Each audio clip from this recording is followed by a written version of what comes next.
हरे राम राम राम हरे हरे, हरे कृष्ण कृष्ण कृष्ण हरे हरे, हरे राम राम राम हरे हरे, हरे कृष्ण कृष्ण कृष्ण हरे हरे, हरे राम राम राम हरे हरे, हरे कृष्ण कृष्ण कृष्ण हरे हरे।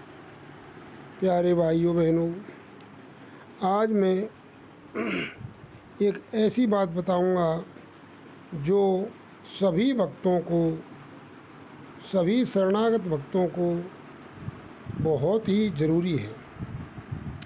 वो है भक्त प्रहलाद के भगवान से वर मांगना, यानी वर प्राप्ति। भक्त प्रहलाद ने जो वर भगवान से मांगा वो है हमारे लिए एक तरह से आचरणीय है। हमें अवश्य ही उसका पालन करना चाहिए। ऐसा प्रहलाद जी ने हमें मार्गदर्शन दिया है। देखो, ये आप सब जानते हैं कि प्रहलाद जी के पिताजी हिरण्याकश्यपु भगवान विरोधी थे, स्वयं को भगवान मानते थे। प्रहलाद जी ने उनका विरोध किया तो भगवान ने नरसिंह अवतार धारण करके उनका वध कर दिया और उसके बाद उनका क्रोध बहुत बढ़ गया।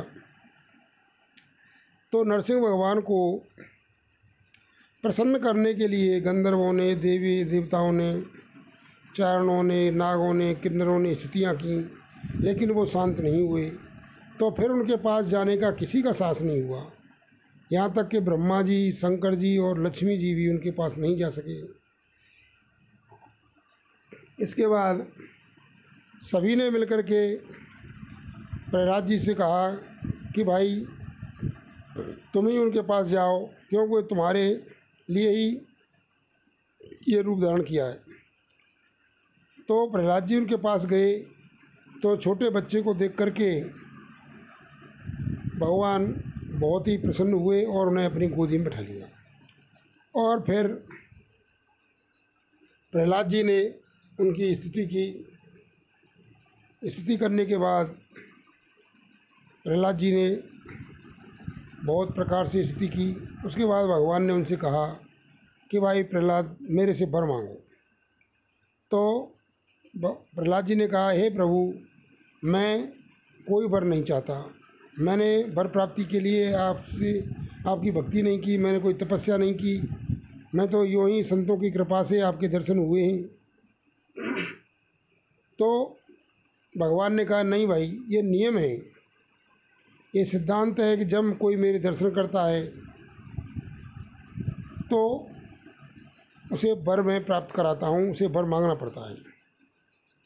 तो प्रहलाद जी ने मना किया, लेकिन अंत में प्रहलाद जी को वर मांगना पड़ा। और वर में प्रहलाद जी ने कहा, हे प्रभु, अगर आप मेरे पर प्रसन्न हैं तो मेरी ऐसी मनोदशा कर दो, मुझे ऐसा वर दे दो कि मैं भविष्य में कभी कोई वर मांगूँ ही नहीं। अर्थात मेरी सारी कामनाएं समाप्त हो जाएं, किसी भी प्रकार की कोई मेरी कामना न हो और मैं आपकी भक्ति ही करता रहूं। तो इस तरह का वर प्रहलाद जी ने मांगा, यानी मैं आपकी निष्काम भक्ति करूं, मुझे आपकी शरणागति प्राप्त हो और मैं किसी भी प्रकार के विषय की, पांचों विषय ज्ञानेंद्रियों के, मान बढ़ाई और ये सारी की सारी चीज़ें मैं नहीं चाहता। ये मुझे कभी भी मेरी इच्छा इनकी तरफ न हो, ऐसा वर दीजिए। तो ये प्रहलाद जी का जो वर है ये हमारे लिए अनुकरणीय है। हमें प्रहलाद जी के इस वर पर ध्यान देना चाहिए। और मेरा भगवान की कृपा से ऐसी बुद्धि काम कर रही है कि जो भक्त लोग प्रहलाद जी की तरह भगवान से वर नहीं चाहते, मन ही मन प्रार्थना नहीं करते कि हे प्रभु, मेरी सारी इच्छाएं, सारी खाने पीने की, स्त्री पुरुष के भोग की, मान बढ़ाई की, धन की, सारे भोगों की इच्छाएं समाप्त हो जाएं, ऐसा अगर भगवान से वर नहीं चाहते, ऐसा वर नहीं मांगते, वे लोग मेरे हिसाब से भक्त नहीं है। उनका प्रवेश अभी भक्ति में नहीं हुआ है।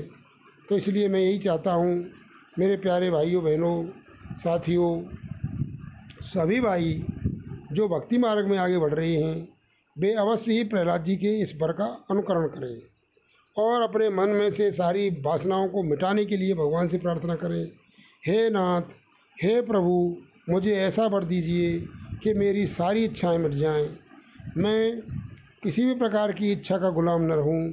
ना मुझे किसी खाने पीने की इच्छा हो, न पहनने ओढ़ने की इच्छा हो, न मुझे स्त्री पुरुष के भोग की इच्छा हो, न मुझे मान की इच्छा हो, न मुझे बड़ाई की इच्छा हो, न मुझे किसी भी प्रकार की कोई कामना न रहे। तो ऐसी ही भगवान से प्रार्थना करें और ऐसा ही वर मांगें। इससे आपका कल्याण अवश्य हो जाएगा। धन्यवाद। ओम बोलो।